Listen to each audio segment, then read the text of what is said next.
আজকে আমি আমার খুব প্রিয় একটি খাবারের রেসিপি শেয়ার করব। আমার মনে হয় আমরা প্রতিটি বাংলাদেশি এই খাবারটা পছন্দ করি। খাবারটা হলো খেসারির ডাল দিয়ে পাট শাক। এই ব্যস্ত সময়ে আমাদের সবারই হাতে সময় খুব কম থাকে, তাই আজকে আমরা দেখাবো কিভাবে ঝটপট অল্প সময়ের মাঝখানে ডাল দিয়ে পাট শাক রান্না করা যায়। এর জন্য এখানে আজকে আমি নিয়েছি হাতের তিন মুঠো ডাল সেদ্ধ করে পরিমাণ মতো লবণ দিয়ে সেদ্ধ করে এখন আমি ব্লেন্ডারে মিক্স করব।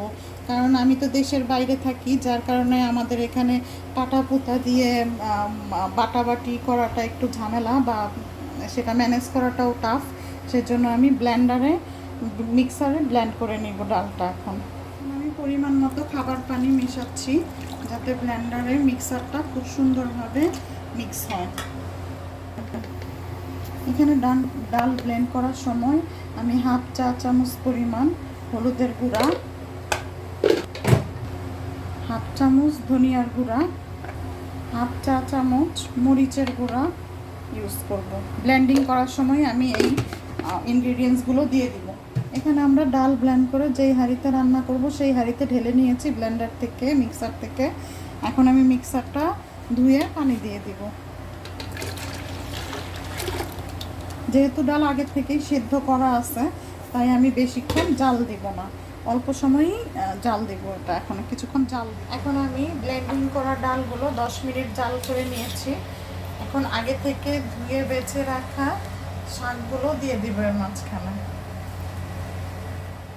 শাক আর কেটে রাখা কাঁচামরিচ দিয়ে 5 মিনিট জাল করে নেব। 5 মিনিট পর বাগার দিয়ে দিব। এখন আমি বাগারের জন্য এখানে ইউজ করেছি পেঁয়াজ কুচি, রসুন কুচি আর 3-4টা শুকনো মরিচ ভাগ করে দিয়ে দিলাম। কারণ এখানে সবসময় দেখতে, আমি বলেছি আমি দেশের বাইরে থাকি, সবসময় অন্য মরিচ পাওয়া যায় না, তাই সেজন্য আমি এখানে ফ্লেভারের জন্য শুকনো মরিচ ইউজ করছি।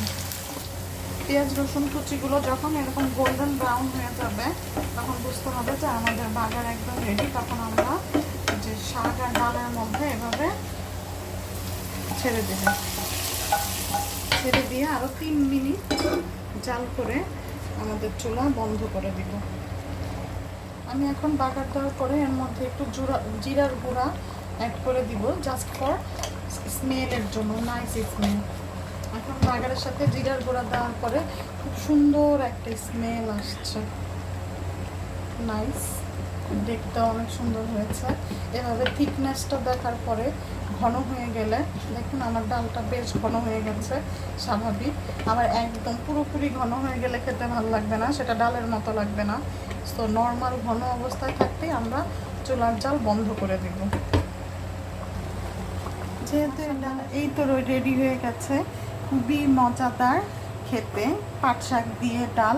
এভাবে আমরা 30 মিনিটের ভিতরেই পাট শাক দিয়ে ডাল রান্না করে ফেলতে পারি, যা খুবই মজাদার এবং এই গরমের মধ্যে খুবই উপাদেয় একটি খাবার।